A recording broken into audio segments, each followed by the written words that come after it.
नौजवान युवा देश प्रदेश की रीढ़ मानी जाती है और युवाओं का हर क्षेत्र में बड़ा योगदान, बड़ा सहयोग रहता है। वहीं अभी चुनाव आने वाले हैं और सभी राजनीतिक दलों की युवा पार्टियां चुनावी मैदान में हैं। आज हमारे मध्य भारतीय जनता युवा मोर्चा के पदाधिकारी मौजूद हैं। इनसे बात करेंगे कि अब की बार 400 पार जो ये नारा बीजेपी दे रही है, आखिर कैसे पूरा होगा, किस प्रकार से ग्राउंड जीरो पर जाकर युवा मोर्चा काम कर रहे हैं, क्योंकि नेताओं को बनाने में जो रीढ़ होती है वो मुझे लगता है कि युवा होता है। तो युवाओं से आज बात करेंगे कि किस प्रकार से काम कर रहे हैं, लोगों का क्या रुझान है। सबसे पहले हमारे मध्य स्वयं गुप्ता जी है। सबसे पहले तो आपका बहुत बहुत स्वागत है। धन्यवाद जी।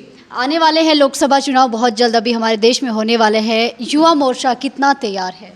युवा मोर्चा 100% तैयार है। भारतीय जनता पार्टी की कार्यशैली है कि महीने या 2 महीने पहले वो तैयारी नहीं करती है, वो 2 साल पहले से लगातार तैयारी करती है। कोई भी चुनाव हो, हमारी जो पार्टी है वो 3 साल से हमारे जो 24 के इलेक्शन होने लिए इसके लिए काम कर रही है। बूथ लेवल पे काम कर रही है। पन्ना प्रमुख, पंचायत समिति, सब कुछ हमने बनाया हुआ है और बिल्कुल ग्रास रूट से उठे हुए कार्यकर्ता हमारे साथ जुड़े हुए हैं और उन सबके साथ हमारा संपर्क है। चरणजीत चौधरी जी, युवा मोर्चा के अध्यक्ष भी आप हैं। विधानसभा चुनाव जब थे तो क्या कमी रही कि हिमाचल प्रदेश की जनता ने रिवाज को कायम रखा और यहाँ पर जो है वो शासन ही बदल गया? देखिए, जो कांग्रेस की सरकार आई है प्रदेश में, इन्होंने 10 झूठी गारंटियाँ, जो कि बिल्कुल झूठी गारंटियाँ, 1.5 साल हो गया है सरकार बनी को, अभी तक भी एक भी गारंटी इन्होंने पूरी नहीं की है। युवाओं को ठगा, महिलाओं को ठगा, साथ में इन्होंने जो हमारे सरकारी कर्मचारी हैं उनको भी ठगा। तो इस तरह की झूठी गारंटियां देकर ये काफ़ी कम मार्जिन से, मैं कहूँगा कि किसी भी प्रदेश में इतना कम कोई भी पार्टी नहीं रही होगी। लगभग 1% से भी कम का जो वोट परसेंटेज था, सिर्फ उससे हम रह गए। और पोंटा साहिब में आपने पिछले विधानसभा में आपने यहाँ भी काफ़ी चुनावी सरगर्मियाँ देखी थी और आपने देखा है कि किस तरह से हमारे जो युवा मोर्चा के कार्यकर्ता हैं वो किस तरह से यहाँ पर काम कर रहे थे। और आंकलन लगाए जा रहे थे लोगों द्वारा कि चौधरी साहब शायद अब की बार इस सीट को खो देंगे, लेकिन युवाओं ने मेहनत की, हमारे कार्यकर्ताओं ने मेहनत की और 8,500 से ज़्यादा इतने कैंडिडेट्स में हमने जीत हासिल की है। और युवा मोर्चा लोकसभा के चुनावों के लिए बिल्कुल तैयार है। जो हमारी पार्टी ने नारा दिया है अब की बार 400 पार, और उसके अलावा भी हमारे नेताओं ने हमें 2 नारे और दिए हैं। अब की बार हिमाचल में 4 की 4, पोंटा साहब में अब की 31,000 के पार। और हम इसलिए कह रहे हैं 31,000 के पार क्योंकि हमने ग्राउंड लेवल पर काम किया है। और आप देख रहे हैं अभी विपक्षी कोई भी पार्टी अभी तक तो ग्राउंड में आई भी नहीं है, जबकि हमारे 10-12 कार्यक्रम हमारे हो चुके हैं। जी, चरणजीत जी, आप युवाओं की कमान काफ़ी समय से संभाले हुए हैं और आम जनता से जब हम ग्रामीण स्तर पर जाकर पूछते हैं तो जनता केवल इस बात से नाराज़ होती है कि नेता 5 साल बाद आते हैं। वो भी आपने देखा कि सांसद सुरेश कश्यप जब पांवटा की अंतिम पंचायत गए, आंजभोज के दौरे पर थे, तो काफ़ी लोगों ने कहा कि 5 साल बाद केवल वोट मांगने के लिए आते हैं।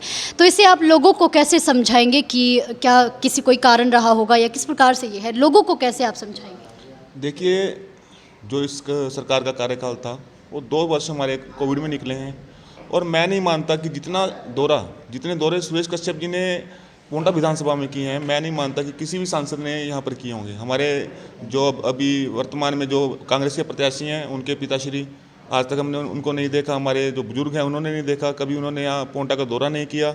सिर्फ वोट यहाँ के नेताओं के कहने पर डाल दी जाते थे। लेकिन सुरेश कश्यप जी सारी पंचायतों में आ रहे हैं, पहले भी आते रहे हैं, लोकसभा के विधानसभा के चुनावों में भी वो वोट मांगने आए थे।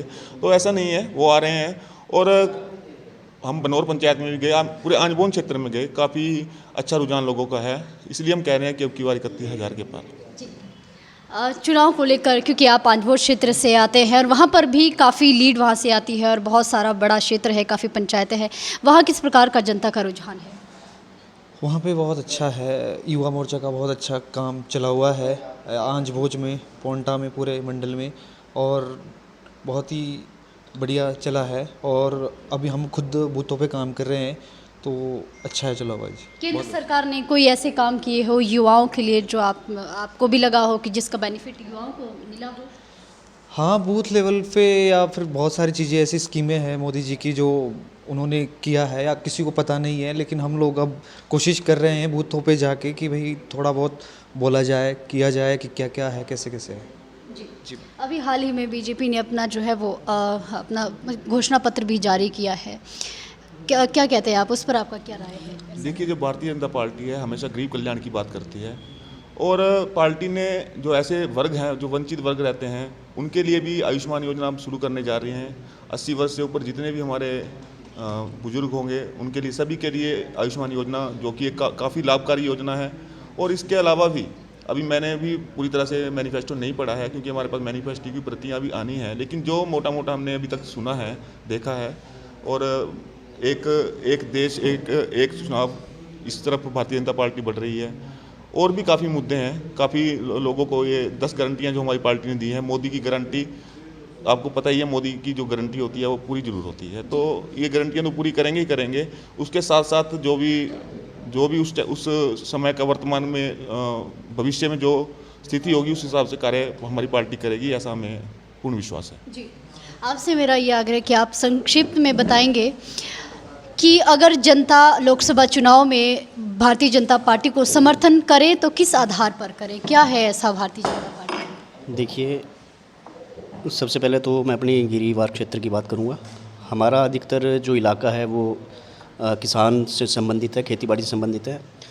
तो इसमें केंद्र सरकार मोदी जी ने जो हमें वार्षिक जो 6,000 रुपया किसान सम्मान निधि के रूप में एक किसानों को जो सम्मान दिया है, वो वास्तव में है किसानों के हित में और एक बहुत बड़ा सम्मान है। और उसी को देखते हुए हमारा जो किसानों का जो इसमें रुझान है, तो आज तक ऐसा कभी कितनी सरकारें आई, कितनी गई हैं, तो किसानों के सम्मान की बात किसी ने नहीं की। लेकिन इसी सरकार में लाखों की संख्या में किसान धरने पर भी थे, शहीद भी हुए। मैडम, वो आप सबको पता है कि उसमें क्या सच है क्या झूठ है, क्योंकि जो असली किसान है वो तो खेतों में है, सीधी सी बात है। बाकी जो मुद्दे हैं केंद्र सरकार ने वो सुने भी हैं, समझे भी हैं, शायद उसके बीच में उनकी वार्तालाप भी हुआ है। कोई नतीजा नहीं निकला, उसको हमें उम्मीद है भविष्य में शायद इसका कुछ अच्छा नतीजा निकले, इसी की हम कामना करते हैं और किसानों के हित की ही बात करेंगे। जी, लास्ट बट नॉट लीस्ट, आने वाले समय में देश हित में क्या होना चाहिए जिसमें युवाओं का भी उत्थान हो, महिलाओं का भी, कोई एक संक्षिप्त में आप बताएं। देखिए, इस विषय पे सबकी अपनी अपनी राय हो सकती है, पार्टी है अलग भी हो सकती है, पार्टी के साथ भी हो सकती है। मेरा मानना तो ये है, जैसे जनसंख्या हमारे देश में बहुत तेज़ी से बढ़ रही है, इसके ऊपर एक कानून आना चाहिए। साथ ही जो चुनाव होते हैं, हर 1.5 साल में चुनाव कोई ना कोई, कभी पंचायत के, कभी हमारे नगर के, कभी हमारे लोकसभा के, कभी विधानसभा के होते हैं। इसमें करोड़ों रुपये खर्चा आता है। ये जो चुनाव है सारे एक साथ होने चाहिए जिससे खर्चा बचे, और साथ ही जितने हमारे अधिकारी होते हैं वो भी व्यस्त रहते हैं, उससे लोगों को परेशानी आती है काम में भी। ये सब सारा एक साथ होना चाहिए। आपका लोकसभा चुनाव को लेकर क्या मत है? देखिए, लोकसभा चुनाव को लेकर युवा मोर्चा पूरी तरह से अपनी कमर कस चुका है, और हमारी जो बूथ लेवल की संरचना है वो भी पूरी कंप्लीट हो चुकी है, और टोटली वो वेरीफाइड, जितने भी यूथ हमारे साथ जुड़े हुए हैं सब वेरीफाइड हैं। 1 बूथ 20 यूथ की बात से लेके 1 बूथ 10 यूथ की बात से लेके, और हमारे अभी पीछे हमने नमो योद्धा बनाए हैं, हर बूथ पर 5 योद्धा, जो कि फुल टाइम जो इलेक्शन टाइम में काम करेंगे और प्रचार को एक नई गति देंगे। और वही योद्धा जो है वो लीड करेंगे प्रचार को, डोर टू डोर हो, चाहे वॉल राइटिंग हो, चाहे पोस्टर्स हो, चाहे बैनर्स हो, हर काम को वही योद्धा लीड करेंगे। और युवा मोर्चा पूरी तरह से अपना जो कर्तव्य है वो निभाएगा, और जो पार्टी द्वारा लक्ष्य दिया गया है उसको प्राप्त करने में पूरी अपनी ईमानदारी से अपनी कोशिश इतना भरोसा है कि केंद्र सरकार रिपीट करेगी? 100% से अगर कुछ ऊपर होता हो, मेरे ख्याल से वैसे तो होता नहीं है, चाहे जो मर्जी बोल दें हम लोग, लेकिन उससे अगर कुछ ऊपर होता है तो उतना भरोसा है। चलिए, आप सभी का बहुत बहुत धन्यवाद। तो ये युवा मोर्चा पांवटा के पदाधिकारी हमारे मध्य थे। चुनाव को लेकर सभी ने अपने अपने ओपिनियन साझा किए हैं। इसी प्रकार से तमाम राजनीतिक दलों से बातचीत करने का हम प्रयास करेंगे कि क्या कहते हैं, क्योंकि लोकतंत्र का मेला लगने वाला है। खैर, जल्द मिलेंगे नई कवरेज, नई जानकारी के साथ। अभी के लिए फ़िलहाल इतना ही। नमस्कार।